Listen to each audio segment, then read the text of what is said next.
चलो एक कहानी और सुनाती हूँ इस सन टेम्पल के बारे में।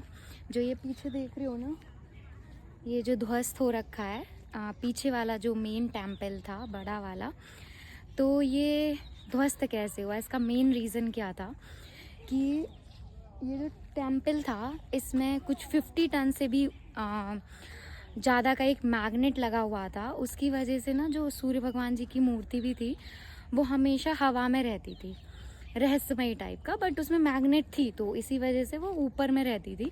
पता है कि जो मैग्नेट थी उसकी वजह से जो पूरा टेम्पल था ना वो एक कनेक्टेड वे में रहता था।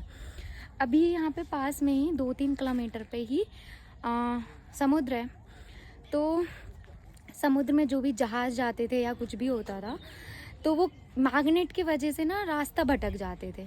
तो जो भी कह लो, अंग्रेज कह लो, पुर्तगाली कह लो, मुझे एग्जैक्ट नहीं पता स्टोरी, और ऐसा प्रमाण भी नहीं है इसका कुछ, बट कहानी है ये कि जो जिनके अंग्रेज़ों के जहाज़ जाते थे या कुछ भी, तो वो रास्ता भटक जाते थे। उसी की वजह से उन्होंने इस मंदिर का वो मैग्नेट हटा दिया, उसको तोड़ दिया या लेके गए, मूर्ति लेके गए और वो मैग्नेट लेके गए।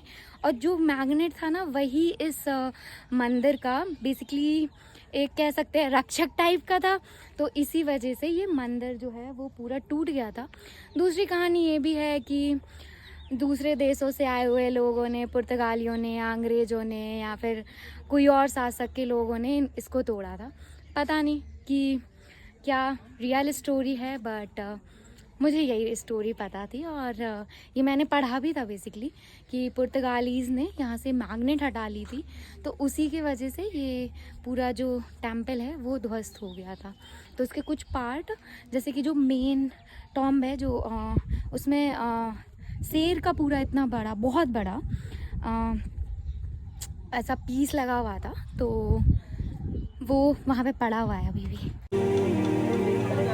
जिसका होना जीवन का होना है, जिसकी चाल से बंधी है समय की गति, दिशाओं का ज्ञान, मौसमों की लुका छुपी, हवाओं का बहना, बहते बहते थमना, थमते थमते चलना, है खेल उसी का। जो पास है और दूर बहुत है, जो महाकाय है, जो जर्रा है, जो आदि देव है, ये है सूर्य देव। ऐसे सर्वव्यापी को नमन करते हुए शुरू करता हूँ सूर्य के प्रतीक कोणार्क की गाथा।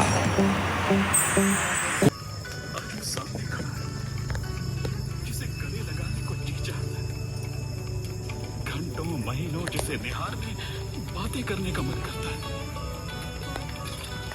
लेकिन हाय दुर्भाग्य, 1200 शिल्पियों के प्राण पुत्र स्नेह से अधिक प्रिय है। क्षमा पुत्र, मैं विवश हूं। ये दधिनौती नहीं लगा तो शिल्पियों के प्राण चले जाएंगे। अभी तुम जाओ, बाद में मिलूंगा जब काम समाप्त हो जाएगा। ये काम तो अभी के अभी समाप्त किया जा सकता है। ये दधिनौती शिखर पे चढ़ाना कौन सा मुश्किल काम है।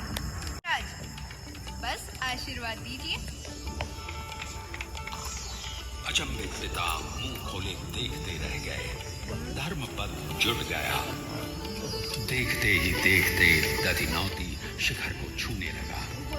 जो काम सिद्ध शिल्पी न कर सके वो 12 वर्ष के एक बालक ने कर दिखाया। सब चकित थे। काम पूरा हो जाने का उत्साह था, वहीं एक 12 वर्ष के बालक से हार जाने की ग्लानि भी। शिल्पियों के दल में बातें शुरू हो गई। अगर महाराजा को इस बात का पता चला तो सबकी बदनामी होगी। हमारी कला, हमारी कारीगरी से लोगों का भरोसा उठ जाएगा। बात धर्मपद के कान में पड़ी। पिता के शिल्प और 1200 शिल्पियों की कलाकारी पे उसकी ये उसे मंजूर नहीं था। और देखते देखते चंद्रभागा नदी में छलांग लगा। शिल्पी मान मर्यादा की रक्षा के लिए प्राण त्याग दिए।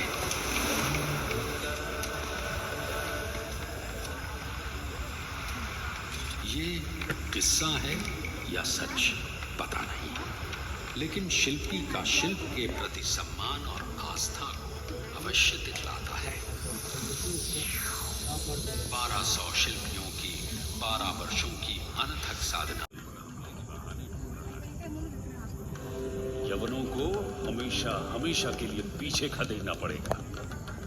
इस बार उत्कल के वीर आत्मरक्षा के लिए युद्ध नहीं लड़ेंगे। इस बार हम आक्रमण करेंगे। उत्कल के विजय की प्रार्थना कीजिए रानी।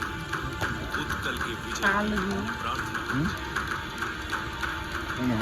जिसका नाम नरसिंह देव है और जो सेवक है जगन्नाथ के, उसकी कभी पराजय नहीं हो सकती।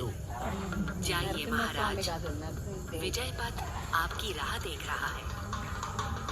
भयंकर मार मची वहां।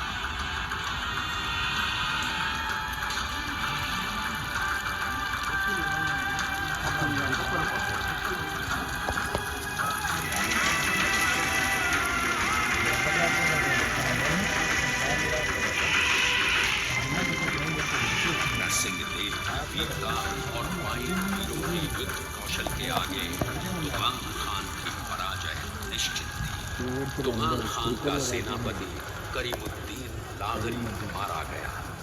ओडिशा अगले 300 से भी अधिक वर्षों के लिए स्वतंत्र हो गया था। सन 1568 में अकबर के काल से पहले तक उसे पूरी तरह कभी पराधीन नहीं बनाया जा सका। लखनऊ की विजय उत्सव और उल्लास लेकर आई, लेकिन नरसिंह देव का मन विचलित था। अशांत नरसिंह देव की बेचैनी उनकी पत्नी सीता देवी को चिंतित कर रही थी। विजय की माला गले में धारण करने वाले महाराज, अब तो प्रदेश पहले की अपेक्षा अधिक शांत है। आपका यश आपके आगे चलता है, फिर भी आप चिंतित हैं। सूर्यमुख कलांत क्यों है महाराज? देवी, मैं युद्ध लड़ रहा हूँ मातृभूमि की रक्षा के लिए, उसकी स्वाधीनता को बनाए रखने के लिए। लेकिन मन अशांत है। युद्ध लड़ना और राष्ट्र को संरक्षित रखना मात्र यही राजधर्म है। युद्ध लड़कर भूमि को तो सुरक्षित रखा जा सकता है, लेकिन उसकी पहचान, उसकी परंपरा, उसकी संस्कृति को सुरक्षित नहीं रखा जा सकता। संस्कृति की रक्षा भी तो राजधर्म ही है। उसके बिना ये राज्य, उसकी भूखंड और उसकी सीमा का अर्थ ही क्या रह जाता है? महाराज,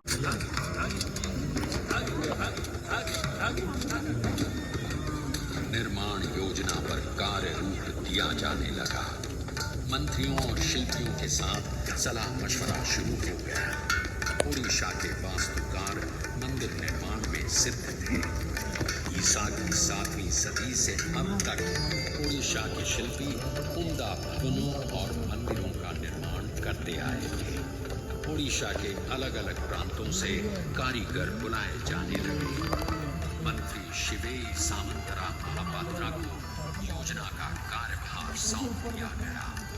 उधर सीमा पर फिर से युद्ध छिड़ गया था। इख्तियारुद्दीन उज़्बेक